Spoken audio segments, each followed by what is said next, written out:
السلام علیکم ورحمۃ اللہ تعالیٰ وبرکاتہ۔ اعزائي ملت اسلامیہ، انشاءاللہ عز و جل ہم لوگ آج تقلید پر بحث کرنا چاہتے ہیں، اور تقلید پر مکمل انشاءاللہ ہم لوگ تبصرہ کریں گے، ہے نا۔ جس طرح سے میں نے پچھلے لیکچر میں آپ کو علم غیب کے بارے میں بتایا تھا کہ اصل میں علم غیب کا مطلب کیا ہے، اور حضور کے علاوہ جتنے انبیاء کرام ہیں علیہ الصلوۃ والسلام، ان تمام کو علم غیب اللہ نے عطا کیا ہے، اور اس کے دلائل کیا تھے میں نے مکمل تفصیل کے ساتھ آپ کو بتایا تھا، ہے نا۔ انشاءاللہ عز و جل ہم لوگ ابھی نیکسٹ لیکچر جو اب آج کا ہے وہ میں نے چنا ہے کہ تقلید پر انشاءاللہ تھوڑا ڈسکشن کیا جائے، اور جو ہمارے مقلد بھائی ہیں، جو شافعی حضرات ہیں، جو حنفی ہیں، جو مالکی حنبلی جو بھی ہیں، ان کو ایٹ لیسٹ جو ہے نا تقلید کے بارے میں بیسک انفارمیشن حاصل ہو، اور جو بھی غیر مقلدین اعتراض کرتے ہیں ان کا وہ جواب دے سکے، ہے نا۔ تو اسی بات کو مد نظر رکھتے ہوئے میں نے آج جو موضوع چنا ہے وہ ہے تقلید، کہ تقلید کا مطلب کیا ہے، اس کی قسمیں کتنی ہیں، کس کو تقلید کرنی چاہیے، اس کے جو ہے اس کے ایویڈنسز کیا ہے قرآن مجید سے یا پھر حدیث پاک سے، اور پھر اعتراض کیا پیدا ہوتے ہیں ان کے دلوں میں، غیر مقلدوں کے دلوں میں، اور وہ لوگ ہم سننے کو کس طرح سے جو ہے نا ڈیویٹ کرتے ہیں، ٹھیک ہے۔ تو دیکھیے، میں نے اس لیکچر کو 3 ڈیفرنٹ سیٹس میں ڈیوائڈ کیا ہے۔ آج کا یہ پہلا جو لیکچر ہوگا اس میں میں صرف انشاءاللہ عز و جل تقلید کا مطلب واضح کروں گا، تقلید کے کیا مطلب ہے اور تقلید کس کو کرنی چاہیے، انشاءاللہ عز و جل آج کے اس لیکچر میں اس کو ایکسپلین کروں گا۔ سیکنڈ لیکچر میں انشاءاللہ عز و جل میں بتاؤں گا کہ تقلید جو ہے اس کا ثبوت کیا ہے قرآن مجید سے اور حدیث پاک سے۔ بے شمار ثبوت ہیں، لیکن ایٹ لیسٹ بیسک کلیئر کرنے کے لیے اور اعتراض اور ڈاؤٹس کو مطلب کلیئر کرنے کے لیے، ہے نا، میں کچھ ریفرنسز دوں گا انشاءاللہ قرآن مجید سے یا پھر حدیث پاک سے، کہ تقلید کرنا جو ہے نا قرآن سے بھی ثابت ہے اور حدیث سے بھی ثابت ہے۔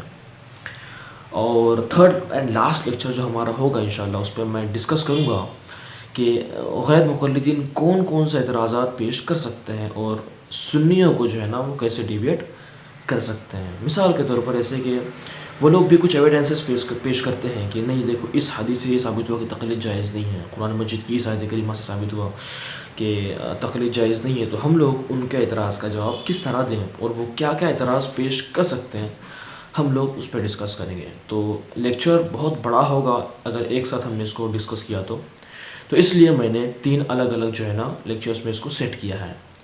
تو پہلا آج کا لیکچر میں بتاؤں گا آپ کو کہ تقلید کی معنی کیا ہے، اس کی اقسام کیا ہے، اور کن کو تقلید کرنی چاہیے انشاءاللہ، ٹھیک ہے۔ تو دیکھیے، میں شروع کرتا ہوں بنا وقت کو ضائع کیے کہ تقلید جو ہے، تقلید کا مطلب اس پہ ہم نے بحث کرنی ہے۔ تو تقلید کی ایک لغوی معنی بھی ہے اور تقلید کی ایک شرعی معنی بھی ہے، ٹھیک ہے۔ لغوی مطلب ڈکشنری جو میننگ ہے، جو لغت کے اعتبار سے ہے، تو تقلید کی لغوی معنی یہ ہے کہ گلے میں پٹا، ٹھیک ہے۔ تقلید کا جو لغوی لغت کے اعتبار سے جو مطلب ہے تقلید کا، اس کا مطلب ہے گلے میں پٹا، ٹھیک ہے۔ یہ تقلید کی لغوی معنی ہو گئی۔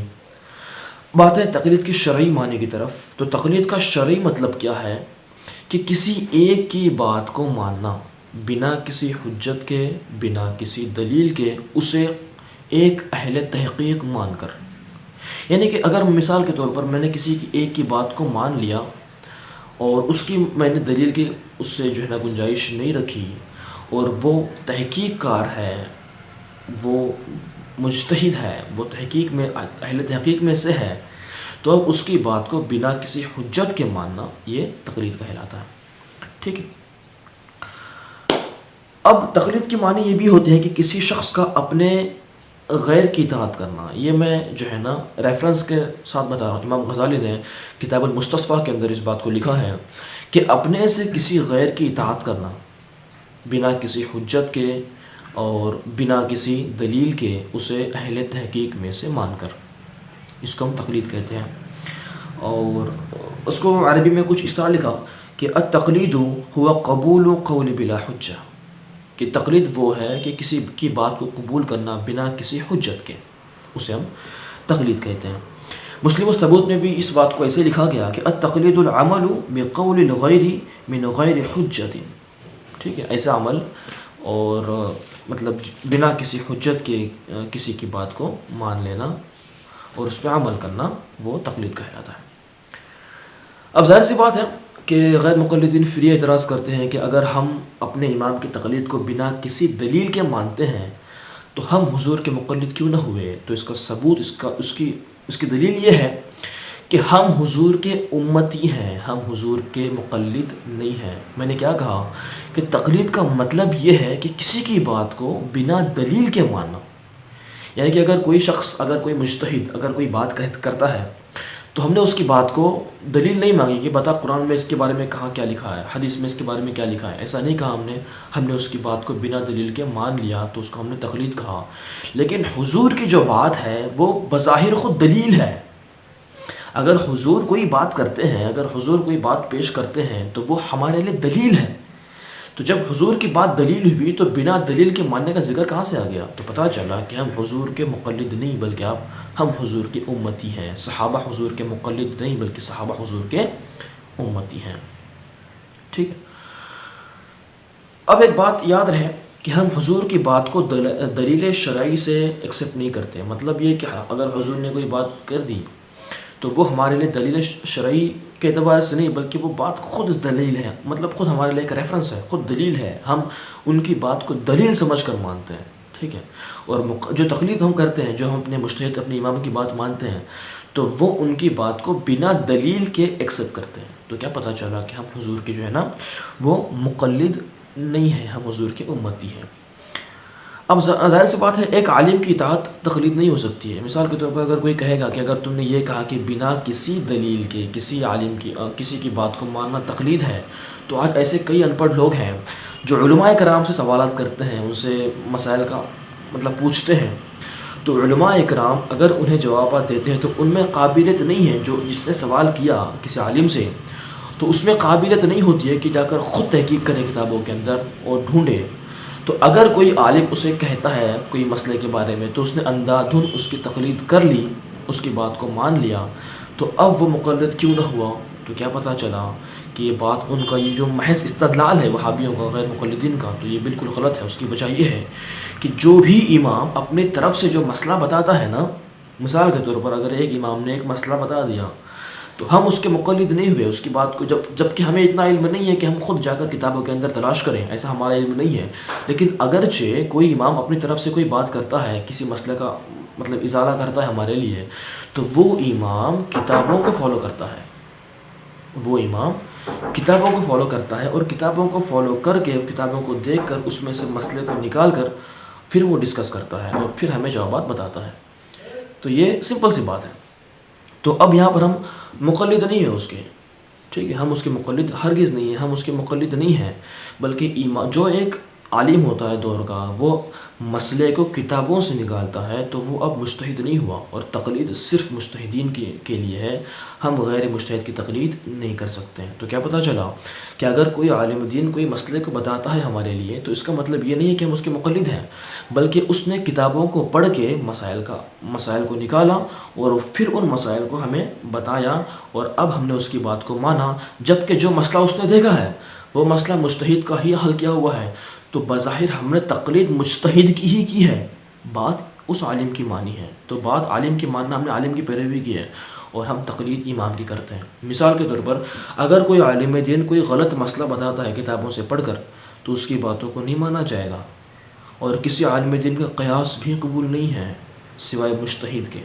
مجتہد یا تو قرآن سے دلائل کو نکالے، یا حدیث پڑھ کر نکالے، یا پھر خود قیاس کرے، یا اجماع سے بھی نکال سکتا ہے، لیکن اگر ان تینوں سے بھی نہ نکلے تو مجتہد کو حق ہوتا ہے کہ وہ اپنے قیاس سے بھی جو ہے نا استنباط مسائل کا کر سکتا ہے۔ تو ان مسائل کے اندر ہم لوگ تقلید جو ہے نا کرتے ہیں۔ اگر کوئی عالم ہمیں کوئی بتاتا ہے بات تو ہم اس کی تقلید کو نہیں کرتے ہیں، تو یہ بات یاد رہے۔ اب دیکھیے تقلید کی جو ہے نا وہ دو قسمیں ہیں، ایک ہے تقلید شرعی اور دوسرا ہے تقلید غیر شرعی، ٹھیک ہے۔ شرعی مطلب شریعت کے دائرے میں، اور غیر شرعی مطلب جو شریعت کے دائرے میں نہیں ہے۔ مثال کے طور پر تقلید شرعی کا مطلب یہ ہے کہ مسائل دینیہ میں، دین کے مسائل میں کسی کی تقلید کرنا ایک تقلید شرعی ہو گیا، ٹھیک ہے، جبکہ یہ فرض ہے، واجب ہے۔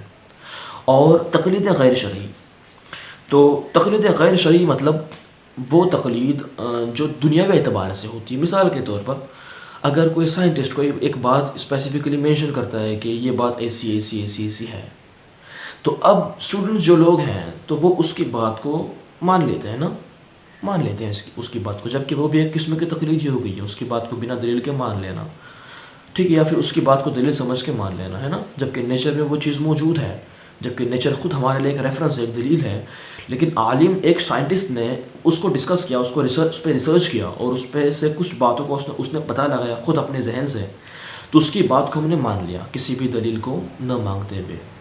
تو یہ کیا پتہ چلا کہ سائنٹسٹ کی بات کو مان لیا، ایک مثال ہو گئی۔ دوسری مثال ڈاکٹر کی لے لو، چلو ڈاکٹر نے بات ایک کہہ دیا کہ دیکھو فلاں چیز جو ہے تمہیں فلاں بیماری ہے، انسان نے خود اپنے اس میں جھانک کر نہیں دیکھا کہ اسے کیا بیماری ہے، یا پھر مشین سے کچھ ہمارے جو بیماری ہے اگر ہم نے اس کو فائنڈ آؤٹ کر لیا تو ہم نے مشین کو نہیں پوچھا کہ بتا تو نے کیسے نکالا اس کا مسئلہ، ایسا نہیں ہے، بلکہ مشین کی بات کو بھی ہم نے مان لیا، ایکسیپٹ کر لیا کہ ہاں بھائی مجھے فلاں فلاں بیماری ہے۔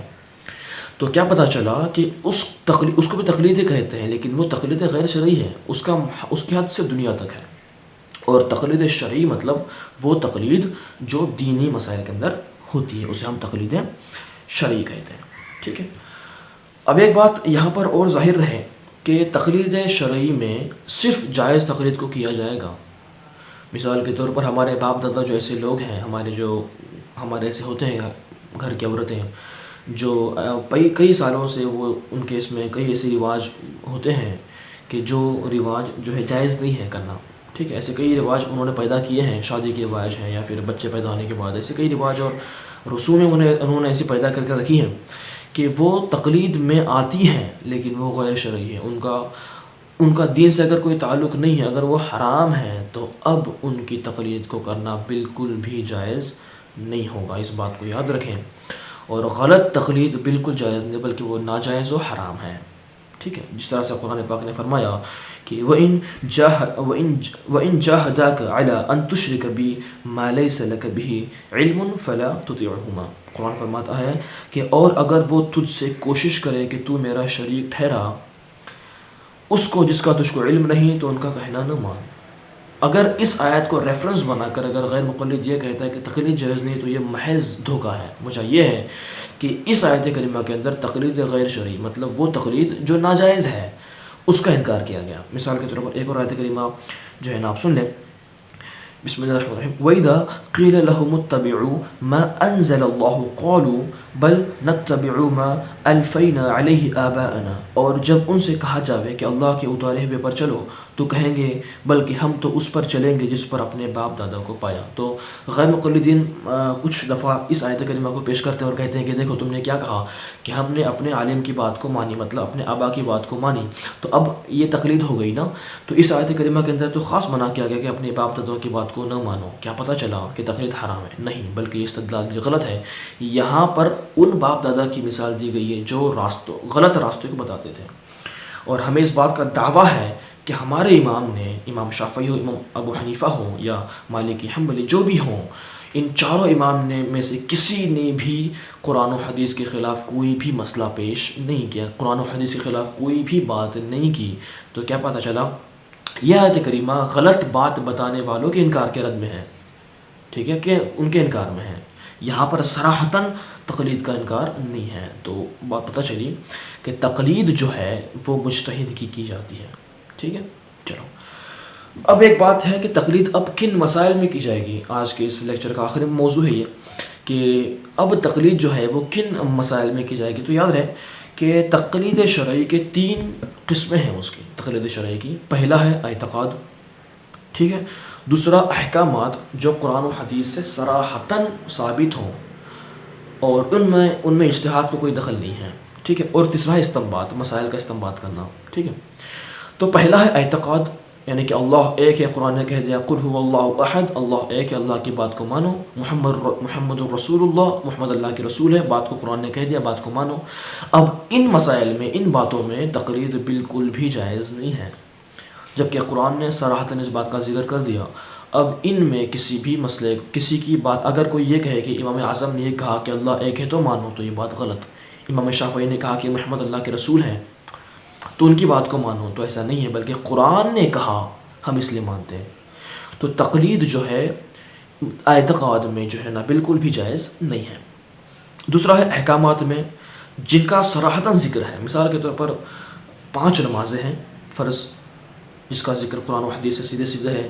اب ہم یہ نہیں کہیں گے کہ امام اعظم نے یہ کہا یا امام شافعی نے یہ کہا کہ 5 نمازیں، ایسا نہیں. ہم ان کی بات کو دلیل نہیں مانتے، بلکہ ہم اس مسئلے میں قرآن کی بات کو حجت مانتے ہیں، حدیث کی بات کو حجت مانتے ہیں. اب 2 سجدے ہیں، 1 رکوع ہے، سورہ فاتحہ کا پڑھنا فرض ہے.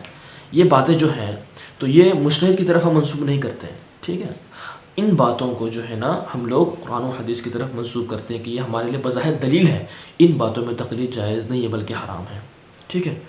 اور تیسرا استنباط. اب ایسے کئی مسائل ہیں انشاءاللہ میں آپ کو بتاؤں گا ریفرنس کے اعتبار سے، مطلب جب میں اس کی دلائل پیش کروں گا تب بتاؤں گا. لیکن یہاں پر ایک اجمالی بات سمجھ لیں آپ کہ ایسے کئی مسائل ہیں جو قرآن و حدیث سے ثابت نہیں ہوتے، مطلب موجود نہیں ہیں بالکل، جبکہ موجود ہیں لیکن ہماری قوت اتنی نہیں ہے کہ ہم لوگ قرآن و مجید سے ان مسائل کو نکال سکیں. تو ان مسائل میں تقلید ضروری ہے بلکہ فرض ہے. تو اب یہاں پر تقلید شرعی کا جو انٹرفیئر ہوتا ہے، پھر ہم اس کی بات کو تقلید ہم کر لیتے ہیں، ٹھیک ہے. یہ بات یاد رہے. اب ایک بات یہ بھی ہے کہ صریح احکام میں بھی تقلید، کسی کی تقلید جائز نہیں. جیسے ہم نے بتایا ابھی کہ 5 نمازیں ہیں، نماز کے رکعت ہے، 30 روزے ہیں، جتنا بھی کچھ ہے ان چیزوں میں تقلید جو ہے نا وہ واجب نہیں ہے. اعتقاد میں تقلید واجب نہیں ہے، ٹھیک ہے. اب ایک بات یہاں پر یاد رہے کہ اب جو ہے نا تقلید کس پر کرنا واجب ہے، یہ ایک اہم موضوع ہے اور بہت ضروری یہ ہونا چاہیے اس پر ڈسکشن کہ تقلید جو ہے کس پر کرنا واجب ہے اور کس پر نہیں ہے. تو دیکھیے مکلف انسان 2 طرح کے ہیں، ٹھیک ہے، جن پر نماز فرض ہیں، جن پر روزے فرض ہیں، جو بالغ ہیں تو انہیں مکلف کہتے ہیں. ان شارٹ میں نے بتا دیا. تو دیکھیے مکلف انسان 2 قسم کے ہیں. پہلا ہے مجتہد، دوسرا ہے غیر مجتہد. پہلا ہے مجتہد اور دوسرا ہے غیر مجتہد، ٹھیک ہے. اب مجتہد اور غیر مجتہد میں زمین آسمان کا فرق ہے. مجتہد کا مطلب یہ ہوتا ہے کہ جو علم کے درجے میں سب سے اعلیٰ ہوتا ہے، جس کا علم پائے کا ہوتا ہے، تقویٰ، سب کچھ every thing, he has a lot of things, اور اس کے پاس ہر چیز ہوتی ہے، ہر چیز کا علم ہوتا ہے اور اس کے علم کا درجہ بہت بڑا ہوتا ہے. مجتہد وہ اس کی ڈیفینیشن تھوڑی طویل ہے. تو میں نے کیا کہا کہ ایک ہوتا ہے مجتہد، ایک ہوتا ہے غیر مجتہد. تو مجتہد کے لیے تقلید جو ہے وہ کرنا حرام ہے. مجتہد کسی کی تقلید نہیں کرتا. ہاں غیر مجتہد کے لیے تقلید فرض ہے. کیا کہا میں نے کہ مجتہد کے لیے تقلید حرام ہے اور غیر مجتہد پر تقلید جو ہے نا وہ فرض ہے. تو امید کرتا ہوں آپ بات سمجھ گئی ہوگی. بس اسی اعتبار سے مجتہد کی اب جو ہے نا مکمل 6 قسمیں ہیں. مجتہد کسے بولتے ہیں؟ مثال کے طور پر آج ایسے کئی مسائل ہیں جو امام شافعی نے، اگرچہ کئی مسائل ایسے ہیں جو انہوں نے نہیں بتائے، امام اعظم نے کئی مسائل نہیں بتائے، لیکن آج کے دور میں وہ مسائل پیدا ہو رہے ہیں. مثال کے طور پر کار میں سفر کرنا کیسا، ٹرین میں جو ہے نا سفر کرنا کیسا، ایسے کئی مسائل ہیں جن کا استنباط اس وقت نہیں ہوا تھا لیکن آج ہو رہا ہے. تو ہم ان کی بات کو مانتے ہیں نا، لیکن اس کا مطلب یہ نہیں کہ ہم ان کی بات کو چھوڑ رہے ہیں، اب ہم ان کو چھوڑ کے ان کے مقلد ہو گئے، ایسا نہیں ہے. بلکہ اس کی بھی قسمیں ہیں مجتہد کی بھی. ڈائریکٹلی یہ نہیں کہ بھئی ہم نے بول دیا تو بات ختم ہو گئی، نہیں. ان وہابیوں کو، ان مقلدوں کو سمجھ میں نہیں آتا کہ اصل میں مطلب کیا ہے، مسئلہ کیا ہے، مجتہد کا مطلب کیا ہے، تقلید کیا ہے، وہ جانتے نہیں ہیں اور سیدھے سیدھے وہ جو ہے نا وہ موضوع کو نکالتے ہیں اور فالتو بحث کرتے ہیں. تو دیکھیے بتا دوں میں کہ مجتہد کی بھی 6 قسمیں ہیں. سب سے پہلا ہے مجتہد فی الشرع، مطلب امام اعظم ہو گئے، امام شافعی ہو گئے، امام مالک، امام حنبل. تو یہ 4 ایسے امام ہیں جنہوں نے جو ہے نا اجتہاد کے قواعد بنا دیے ہیں. سمپل سی بات ہے کہ جنہوں نے اجتہاد کے قواعد مکمل طور سے بنا دیے کہ اگر کسی کو اجتہاد کرنا ہے تو وہ ان قواعد کو فالو کرے گا اور اجتہاد کرے گا. تو اجتہاد کے قوانین انہوں نے بنا دیے. تو یہ ہو گئے اعلیٰ درجے کے مجتہد جنہوں نے ہر مسائل کا استنباط کیا اور ڈسکشن کیا. دوسری قسم ہو گئی مجتہد فی المذہب، یعنی کہ ایسے حضرات جو اصول میں، ٹھیک ہے، مجتہد فی الشرع کو مانتے ہیں. مطلب امام شافعی نے اگر کوئی قانون بنا دیا تو ایک شخص وہ ہے جو ان کے اصول کو فالو کرتا ہے اور خود اجتہاد کرتا ہے، مسائل کا استنباط کرتا ہے. جبکہ اصول میں بھی اس شخص نے، اس امام نے مجتہد فی الشرع کی بات کو مان لیا. تو یہ دوسری قسم ہو گئی. تیسرا ہو گیا مجتہد فی المسائل، یعنی وہ حضرات جو قواعد میں بھی تقلید کرتے ہیں کس کی؟ مجتہد فی الشرع کی، اور مسائل میں بھی تقلید کرتے ہیں کس کی؟ مجتہد فی المذہب کی. لیکن خود سے بھی اگر ان دونوں سے کوئی مسائل چھوٹ گئے ہوں تو وہ خود سے بھی اپنی طرف سے کچھ مسائل کا استنباط کر سکتا ہے، تو اسے مجتہد فی المسائل کہتے ہیں. تیسرا ہے اصحاب تخریج، یعنی وہ حضرات جو اجتہاد تو بالکل نہیں کر سکتے، ٹھیک ہے، وہ حضرات جو اجتہاد نہیں کر سکتے، لیکن جو اجتہاد جس مسئلے پر کیا گیا اگر وہ اجمالی ہے، اگر وہ شارٹ میں ڈسکرائب کیا گیا ہے تو اس کو تفصیلاً جو ہے نا وہ بیان کر سکتے ہیں، تو اسے اصحاب تخریج کہتے ہیں. اصحاب ترجیح، یعنی وہ حضرات جو امام صاحب کی چند روایت میں بعض کو ترجیح دیتے ہیں اور بعض کو مطلب اس میں روک لیتے ہیں. مطلب ایسے کہ اگر امام شافعی یا پھر امام اعظم نے اگر کوئی دو باتیں ایک ساتھ کہی ہوں تو وہ ان دو باتوں میں سے کسی ایک کو ترجیح دے کر اس کے ذریعے مسائل کا استنباط کر سکتے ہیں، کسی ایک بات کو چھوڑ کر. ان کے پاس وہ علم کی قوت ہوتی ہے کہ وہ ایسا کر سکتے ہیں. اور آخر اصحاب تمیزہ، یعنی وہ حضرات جو ظاہر مذہب اور روایت نادرہ اور اسی طرح قول ضعیف اور قول قوی اور قوی میں مطلب جو قوی ہے اور جو اقوی ہے، جو کمزور ہے، ان میں فرق کر سکتے ہیں کہ دیکھیے فلاں بات ضعیف تھی، فلاں بات کمزور تھی، تو اب اس کی جو بات ہے اس میں اور جو بات محکم ہے ان دونوں میں فرق کر سکتے ہیں، تو ان کو کہتے ہیں اصحاب تمیز. تو اس طرح سے مکمل 6 ہو گئے. اب آج ہمارے پاس اگر اور مثال کے طور پر جتنے آج ہم لوگ اور جتنے علماء کرام ہیں وہ ان 6 میں سے کوئی بھی نہیں ہے، ٹھیک ہے. لیکن یہ بات ظاہر ہے کہ ان 6 لوگوں نے اتنا ڈسکشن کیا ہے، اتنا اسٹڈی کیا ہے کہ ان 6 لوگوں کی باتوں کو مان کر ہم لوگ آج اور انشاءاللہ تا قیامت تک ہر مسائل کو نکال سکتے ہیں. اس بات کا دعویٰ ہے. تو اب سرے سے یہ کہنا کہ تقلید نہیں جائز، تو اب اس میں تو کوئی لاجک باقی نہیں رہتا. تو یہ پتہ چلا کہ تقلید جو ہے ان 6 کے انڈر ہم لوگ کرتے ہیں، ٹھیک ہے. اب مثال کے طور پر اگر کوئی یہ کہے گا کہ امام بخاری، امام رازی، امام غزالی، امام ترمذی، امام ابو داؤد، امام داؤد اور خود ہمارے غوث اعظم یہ مقلد تو بالکل مقلد ہیں، وہ بھی ان کا علم بھی اس حد تک نہیں ہے کہ جتنا ایک مجتہد کو ہوتا ہے. ایک مجتہد کی جو علم کے لیول ہے اس لیول تک یہ حضرات نہیں ہیں. تو جب ان کو تقلید کے سوا کوئی چارہ نہیں رہا تو ہم تو بدرجہ اولا ان سے کم ہیں، تو ہمیں تو تقلید ضروری ہے. تو جب ان حضرات نے خود تقلید کی تو اب ہم کون ہوتے ہیں کہ تقلید نہ کریں. تو انشاءاللہ ہم لوگ اب اگلے لیکچر میں آپ کو بتائیں گے کہ تقلید جو ہے نا وہ مطلب اس کے ریفرنسز کیا ہیں، اس کے ایویڈنسز کیا ہیں، اس کا قرآن و حدیث سے ثبوت کیا ہے اور ائمہ نے اس پر کیا باتیں کہی ہیں. میں آپ سے درخواست کرتا ہوں کہ آپ اس لیکچر کو آپ نے سنا ہوگا، آپ کو انشاءاللہ سمجھ گئی ہوگی میری بات. اس کو سنیں اور لوگوں تک جو ہے نا بہت شیئر کریں اور لوگوں کو اس کے بارے میں بتائیں کہ اصل میں مطلب یہ اصل میں کیا ہے تقلید کا مطلب. انشاءاللہ میں اس بات کا دعویٰ کرتا ہوں کہ میرے 3 لیکچر سننے کے بعد انشاءاللہ ضرور بضرور آپ لوگ مکمل طور سے سیٹسفائی ہو جائیں گے اور انشاءاللہ کسی بھی غیر مقلد کو، کسی بھی وہابی کو آپ جواب دے سکیں گے، ہے نا. تو اس کو لکھ کر رکھیں، لوگوں تک شیئر بھی کریں اور آگے تک بات کو پہنچائیں اور انشاءاللہ اس پر عمل بھی کریں. السلام علیکم ورحمۃ اللہ.